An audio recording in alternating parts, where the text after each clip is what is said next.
일례로 어디 뭐 강동구가 뭐 6% 올랐대. 그래서 찾아봤어. 6%? 이러면서 막 기사를 막 찾아봐서 도대체 뭘 근거로 했나 해서 그달의 거래량을 찾아봤더니 4건밖에 거래가 안 됐어. 그걸 데이터로 쓸 수는 없잖아요. 0건 거래됐는데도 올랐대. 이런 데 되게 많아요. 예. 그게 호가는 올라갈 수 있겠죠. 나 뭐 안 판다 해서 뭐 더 비싸다 오른다고 하니까. 근데 과연 그걸 데이터로 쓸 수 있느냐? 저는 그 부분이 문제가 된다라고 생각을 하고, 그런 게 발표가 되면서 사람들의 어떤 심리나 판단에 영향을 주고 있는 시장이다 보니까 이런 부분에 있어서는 조금은 조율할 필요가 있다. 제가 파주를 갔는데 12억에 분양한 주택이 있어요. 근데 그게 지금 공매로 나왔는데 거의 3억 후반, 중반까지는 떨어져도 아무도 안 살 것 같아요. 그런데 감정평가액을 보니까 역시 분양가예요. 12억 정도 나와 있어요. 이거 감정평가가 잘못된 거 아닙니까? 분양가 자체가 12억이었다. 시장에서 12억에 팔릴 수 있을 거다라는 기대를 가지고 설정한 금액이죠. 근데 안 팔렸어요. 안 팔렸는데 이게 그래서 경매 형태로 이제 넘어간 거죠. 경매나 공매로. 그러면 이 사람이 받고 싶은 금액을 기준으로 써줄 수밖에 없어요. 왜냐하면 거래가 아직 안 됐으니까. 그러니까 이 가격을 기준해서 이제 시장에서 최종적으로 이제 유찰을 거듭해서 가격이 결정이 되겠지만, 만약에 이 금액 자체를 너무 낮게 설정을 한다 하면 감정평가액을 낮게 설정하면 이 사람한테 손해를 끼칠 수도 있는 거거든요. 시작 금액 자체가 그렇지. 낮아지니까. 네. 시장에서 기대하는 금액만큼 수준은 맞춰준다. 그러니까 모든 개발 사업이 무조건 이익이 생기는 건 아니거든요. 그렇지. 이 사람이 12억을 책정했을 때는 여러 가지 금융 비용들이 또 많이 발생을 했을 거고, 공사비도 생각했던 것보다 많이 올라갔을 거고, 또 땅 매입 가격 자체를 굉장히 높게 가져갔을 수도 있겠죠. 근데 시장에서 실질적으로 만들어낸 게 무조건 플러스가 되면 좋은데 플러스가 아닌 경우도 있거든요. 그렇지만 이 사람이 내놓는 금액은 플러스가 되는 금액으로 일단은 내놓는 거죠. 그리고 이제 시장에서 이걸 유찰해서 본인들이 알아서 사야 된다라는 개념이겠네요. 공매는 그런 형태로 이제 갈 수밖에 없는 거죠. 경매도 감정가가 이상하게 높은 가격들이 있던데. 경매도 공매나 같은 똑같은 개념이에요. 개념으로? 네, 개념. 왜냐하면 이 어떤 자산을 강제로 처분당하는 사람의 이익을 침해해서는 안 되기 때문에 기본적으로 경매라는 게 그 가격에서 시작해가지고 막 서로 막 올려봐서 낙찰이 되는 게 아니잖아요. 그 금액을 기준해서 그 금액보다 높게는 안 되잖아요. 제도 자체가 그 금액보다 높게 입찰할 수가 없잖아요. 그렇지. 경매는. 할 수는 있지만 근데 그 부분에 있어서 이제 손해를 끼치면 안 돼요. 처음부터 손해를 끼치기 시작하면 안 되니까 이걸 감정가를 이렇게 맞춰준다. 감정 금액이라는 게 사실은 마음의 감정이 아니라 상황에 따라서 어떤 목적을 가지고 평가를 하느냐에 따라서 가격이 레인지 안에서 결정되는 게 달라요. 담보 금액 같은 경우는 이 물건을 담보로 취득할 때에 어느 정도냐이기 때문에 조금 보수적인 관점으로 그 가격을 설정할 수밖에 없는 거고, 경매 평가 같은 경우는 어떤 호가 수준을 최대한 반영해서 사실은 평가할 수밖에 없다. 시장가를 인정해서 이렇게. 일단은 그래서 많이 부동산은 실물이고 어떤 이제 개별적인 특성이 있기 때문에 본인이 이 물건에 대해서 정확하게 파악을 하셔야 돼요. 기준이 되는 금액을 감정가를 통해서 참고할 수는 있지만 과연 이 물건이 정말 그 정도의 수익을 가져다 줄 것인지 또 유지될 수 있는 물건인지에 대해서는 그 시장의 상황을 실제로 파악을 해서 접근하셔야 된다. 가끔 항의도 받을 것 같아. 야, 내가 가지고 있는 이게 왜 가격이 그밖에 안 돼, 감정가가. 이렇게 따지는 분 있잖아요. 있죠. 그럴 때는 뭐라고 그래요? 말씀을 드리죠. 본인이 생각하는 본인의 가치는 있겠지만 시장에서 어떤 통용될 수 있는 금액 수준은 이 정도다. 내 땅이니까 이거 난 1억에도 안 팔아. 이러면은 그럴 수 있죠. 팔리려면 이 정도로 생각하셔야 된다. 이런 정도는 제안해 드릴 수 있는 거죠. 다른 근거를 가지고. 아마 지금쯤 나오고 있는 이 공매들의 그 가격, 감정평가 가격이 아마 지금쯤 제가 볼 땐 높은 가격대입니다. 왜냐하면 가격이 높을 때, 가격이 이제 내려갈 때쯤 되면 이게 한 최소한 10개월, 1년 정도 후에 이게 나오잖아요. 그러니까 과거에 높았을 때 가격이 나오기 때문에 지금 막 높게 막 올라갈 때 나왔던 경매이기 때문에 감정평가가 좀 높을 수 있는데 이런 것들은 시장에서 잘 판단하셔야 됩니다. 제가 최근에 이제 하나 상담했던 사례가 뭐냐면 집합상가인데 미분양으로 이제 시행사가 갖고 있는 물건이었어요. 근데 그게 이제 시행사가 처음에 팔려고 내놨던 금액은 한 150억 정도로 통매각을 하려고 했었는데 실질적으로 주변에 어떤 시세라든가 뭐 실거래 됐던 거, 분양됐던 것들 뭐 이런 걸 고려하면 그 150억이 엄청 큰 돈이 아닌 거예요. 이걸 이제 매수자 입장에서 매수 의향을 가지고 계신 분이 이제 검토를 좀 해달라고 해서 제가 검토를 해드린 적이 있는데, 여러 가지 상황에 비추어 봤을 때는 그분 생각에서는 뭐 한 95억 정도면 살만하다 이렇게 생각을 한 거예요. 근데 이제 시행사에서는 깎아서 110억에 주겠다 뭐 이렇게 해서 이제 이거 살까 말까 고민을 하시면서 말씀을 하시길래, 지금 얘기한 어떤 금액이나 단가적인 측면에서는 충분히 뭐 싸다고 느껴질 수는 있겠지만 실질적으로 임대료 수준도 마찬가지고 화면만 6% 나와요. 그러면 뭐 괜찮을 것 같이 여겨질 수는 있으나 이 시장의 상황이나 여기 지역을 봤을 때는 절반밖에 못 채울 것이다.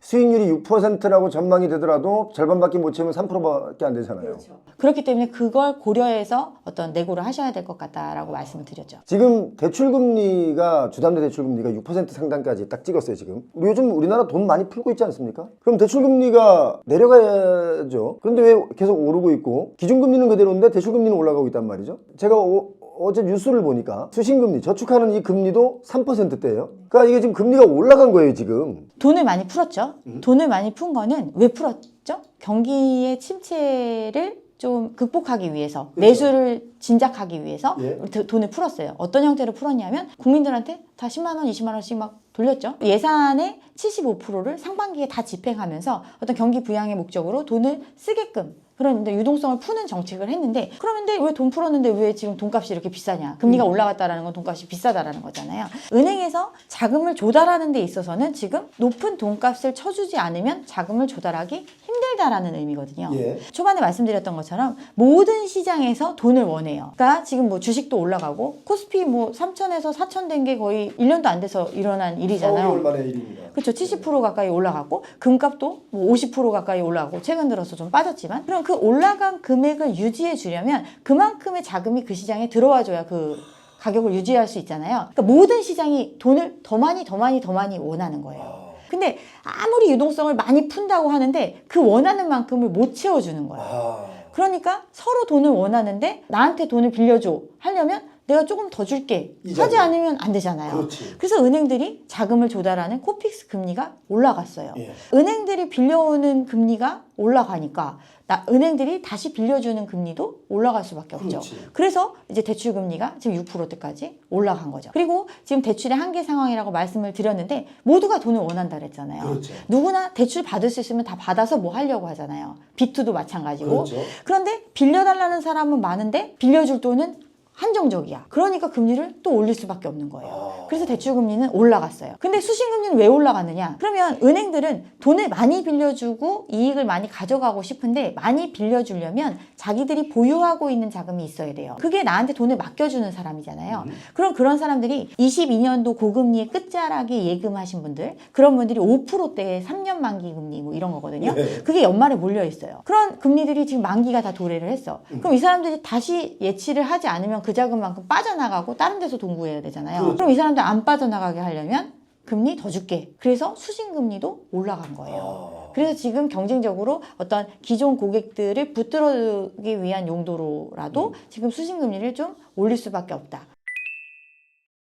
금리가 올라가면 이제 연말에 더 올라가잖아요. 이게 특히 또 환율이 올라가는 걸 못 올라가게 막으려면 또 금리를 올려야 되는 거예요. 그러면 지금 가장 아킬레스건이 뭐냐? 주택담보대출이 이게 지금 1,900조가 넘었습니다. 이게 빚이 빵 터지지 않을까요? 금리가 더 올라가면? 그 부분에 대해서 굉장히 고려를 하기 때문에 하느니 계속해서 이제 우리가 어떤 중립금리 범위 안에 있기 때문에 금리 인하의 여력이 있다라고 얘기를 했지만 금리를 동결하는 조치를 했어요. 계속 금리를 동결을 했잖아요. 이유는 한계의 부채 상황인데 사람들은 더 많은 빚을 원하는 시장이기 때문에 이걸 억제하기 위해서 금리를 그냥 그대로 동결해서 가져갔는데, 최근에 이제 하는 총재가 어디 해외 인터뷰 해가지고 예. 방향전환 얘기했다가 엄청 욕먹었잖아요. 예, 예. 방향전환이라는 게 뭐냐면 전체적인 이 데이터를 봤을 때 금리의 방향성은 우리는 인하의 방향성인데 데이터에 따라서 방향 전환을 고려할 수도 있다라고 얘기한 거예요. 예. 그 데이터가 뭐냐? 환율 이런 거죠. 그렇기 때문에 이것 때문에 채권 시장에서 돈이 급속도로 빠져나간 상황이 발생을 했거든요. 뭐냐면 국채라는 것도 우리나라도 돈을 원해요. 그렇지. 우리나라도 돈을 빌려와야 되잖아. 그렇지. 국채를 찍어내서 돈을 빌려와야 되는데 이거를 이제 예전에 이미 팔았던 국채들이 있을 거 아니에요. 예. 근데 이게 금리가 내려갈 거다라고 기대를 해야 수익률을 가지고 가는데 올라갈 수도 있다는 거예요. 그렇지. 그럼 당장 파는 게 나은 거죠. 그래서 팔고 간 거예요. 그래서 채권 시장이 그렇게 갑자기 요동을 친 거예요. 근데 이제 우리나라가 계속 돈을 필요로 하다 그랬잖아요. 그러면 다시 또 새로 돈을 조달을 해야 되는데 이 금리는 그럼 기존보다 높게 줄 수밖에 없잖아요. 그 채권 금리 올라가는 거예요. 미국도 마찬가지거든요. 미국도 계속 돈을 찍어낸다 하지만 미국도 국채를 많이 발행해서 자금을 조달해야만 하는 입장이다 보니까 국채 발행량이 늘었어요. 근데 최근에 단기 자금 시장에 경색 문제가 발생을 했는데 미국에서 국채를 많이 찍어내는데 장기 국채를 찍어내는 게 아니라 단기 국채를 찍어내는 거예요. 짧은 기간 동안 가장 안전한 채권을 파는 거예요, 미국이. 엄청 많이 파니까 금리가 또 좋아. 그러면 그냥 통장에 두는 것보다 그거 사는 게 훨씬 이득이야. 그러니까 MMF에 있던 어떤 그 레포 시장에 있던 자금이 글로 들어간 거예요. 그렇죠. 그랬더니 단기 자금 빌려주면서 그냥 안전하게 모여있던 그 유동성이 쪼그라드니까 은행들이 하루 빌려 쓰고 했던 그 자금들이 부족해진 거예요. 그러면서 그 금리가 확 튀어오르는 현상이 벌어지니까 그래서 지금 미국에서 그러면 QT 중단하자. 연준이라도 이거 지금 채권 다시 파는 거 이런 거 안 하겠다. 이렇게 지금 조치를 한 거거든요. 그만큼 모두가 자금을 원하는 시장이다. 근데 그걸 구하는 게 점점 어렵다. 모두가 지금 돈을 빌리고 싶어 한다. 국가도, 개인도, 기업도. 왜일까?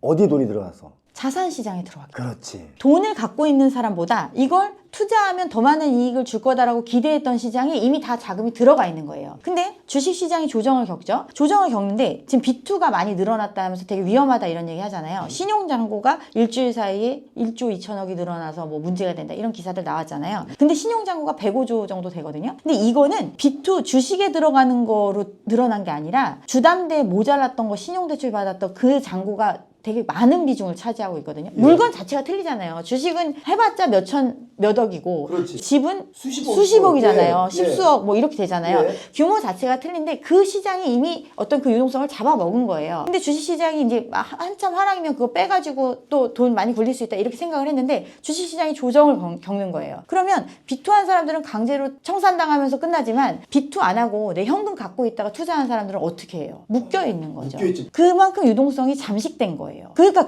뭐 돈 번 걸로 뭐 집 사준다 막 이런 얘기 하는데 주가 떨어지잖아요. 그 돈이 묶여가지고 오히려 더 나올 구석이 없는 거예요. 저는 이제 내년 집값을 그래서 전망을 할 때 물론 계속 오르던 지역, 이 지역은 조금 더 올라갈 수 있지만 나머지 지역은 상당히 위험하다라고 저는 판단을 했어요. 금리가 하락할 가능성보다 올라갈 가능성이 더 높거든요. 그런 개연성이 높기 때문에 지금 이제 이런 시장의 모습이 나타나고 있는데 제가 이제 계속 집값 결국 내릴 거다 이런 얘기를 하면 엄청 욕을 많이 먹어요. 왜냐하면 이게 현실은 그렇지 않은데 왜 너는 그렇게 얘기를 하냐 이런 얘기들 하는데 근데 이게 그만큼 위험한 시장인 거예요. 지금 주식시장 같은 경우는 4천 뚫고 5천 간다고 했는데 4천을 못 지키고 지금 내려왔잖아요. 코인 시장 같은 경우도 비트코인 12만 불 뭐 이렇게 간다고 했는데 8만 불 뭐 이렇게 내려왔잖아요. 이런 시장은 즉각 보여요. 거래가 빈번하고 사람들이 이 안에서 계속 돌리고 있는 상황이기 때문에 이런 것들은 눈에 보이니까 내가 나갈 수 있는 타이밍을 잡을 수가 있잖아요. 그렇죠. 판단을 할 수 있잖아요. 근데 주택시장 같은 경우는 그게 없어요. 거래에 대한 것들이 사라지고 가격에 대한 정보는 팔겠다는 사람들이 내놓는 가격밖에 없잖아요.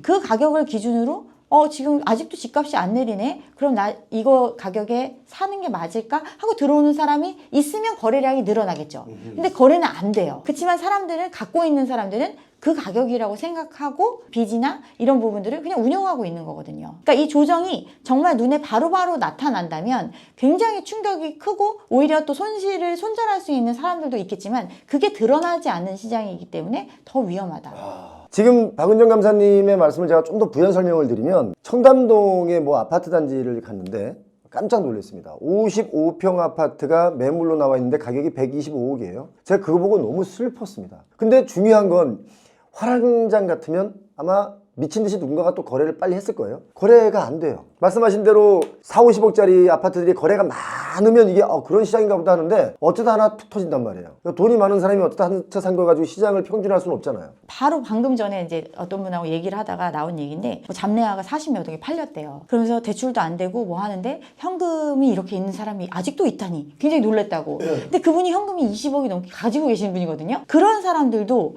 40억이라는 집을 하나 살려면 살 수가 없어요. 자금 계획으로 했을 때 살 수가 없거든요. 그런데 이 모든 아파트들이 그렇다라고 지금 믿고 있는 거예요. 다들 그 가격 얘기하잖아요. 너희 집 얼마니? 이러면 강남권에 있는 사람들 그냥 60억 하던데 50억 그래요. 근데 본인 저 1억 대출도 못 갚고 있어요. 말이 안 맞잖아, 이게 서로가. 보이지 않는 시장이라는 거죠. 그러니까 진짜 이 어떤 시장에서 거래될 수 있는 금액 자체가 가려져 있는 시장이다. 부동산 시장은. 물론 중간에 팔리고 뭐 익절하고 다 정리해서 뭐 이익을 본다. 좋아요. 그걸 뭐라 하는 게 아니라 그렇지 않을 개연성도 굉장히 높은 시장이기 때문에 특히나 그 과열의 시간이 굉장히 길었고 다른 시장들은 조정을 받고 있는데 이 시장만은 조정을 안 받고 오히려 더 과열된 시장이라면 그 저점이 지금 내가 생각하는 게 바닥이다? 바닥이 아닐 수 있다라는 그렇죠. 거죠. 훨씬 더 아래까지에 열려 있다. 이런 걸 좀 생각하고 판단하셔야 된다고. 지금 토지거래 허가제 지금 푼다 만다 뭐 얘기 많이 나오고 있잖아요. 안 풀릴 거라고 생각합니다.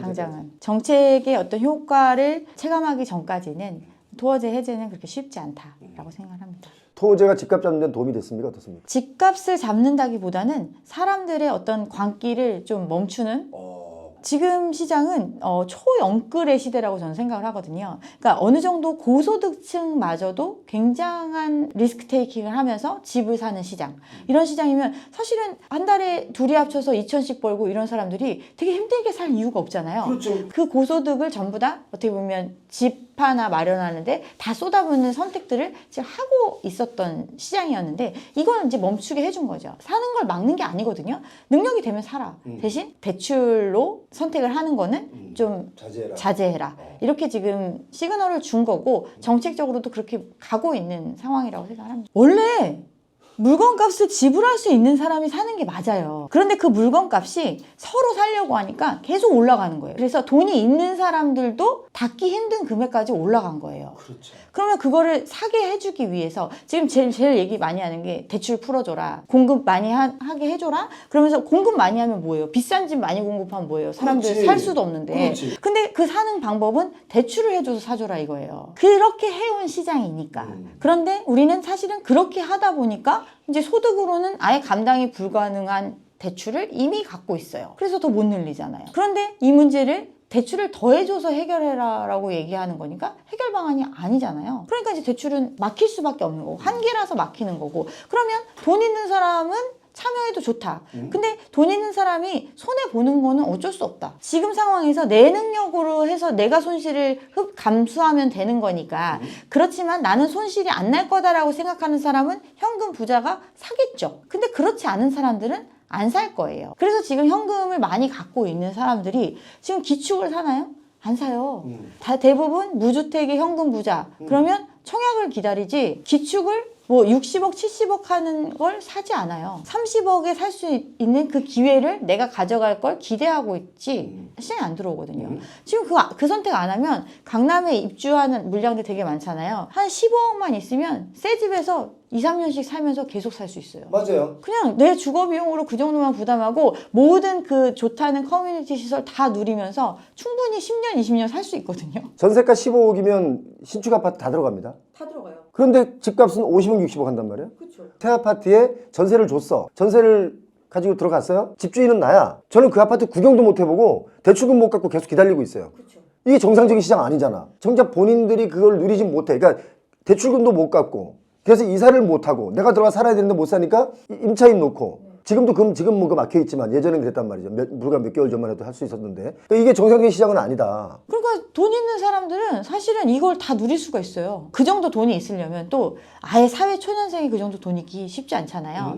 어느 정도 10년, 20년 돈 번 사람들이 그 정도 돈을 가지고 있는 거거든요. 그러면 앞으로 돈 벌 수 있는 시간은 엄청 짧게 남아 있잖아요. 그 사람들이. 그런데 굳이 내가 지금 20억, 30억 모으는데도 엄청 힘들었는데 다시 한 20억 빚을 지고 50억, 60억의 기축을 산다?